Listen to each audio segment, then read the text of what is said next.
Over the years, we've grown many different varieties of watermelons, had some better success with some than with others. This year, I tried a variety called Sweetglo, and we're really pleased with the results.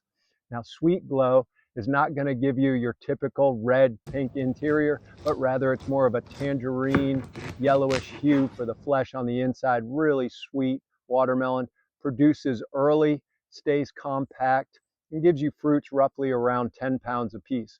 Now, we've already harvested a couple. I have probably about 5 left on the vines. So let's go ahead, pick one of these, and I'll show you what they look like. Now, when you go in to pick your watermelons, you definitely want to make sure to look for the tendrils that are connected right next to it. Make sure those have all died back like I have right here. Then you can just go on in, safely cut them away. Now, I have cut some of these watermelons a little too early, still edible, not as sweet, but definitely you want to make sure that those tendrils have died back and you should be good to go. One of the things I really liked about this variety is it stayed pretty compact. I started with a total of 4 plants, 2 in each ring by this A-frame area. So as you can see, there's the A-frame, and then back in there you might see that little spot where that white ring is.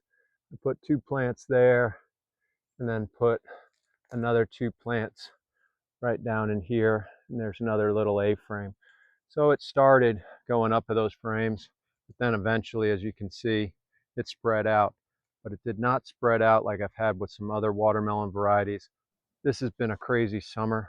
We've had periods of long drought followed by periods of a lot of rain, where I think it was in June we barely saw an inch of rain, and in July we ended up getting almost 12 inches of rain.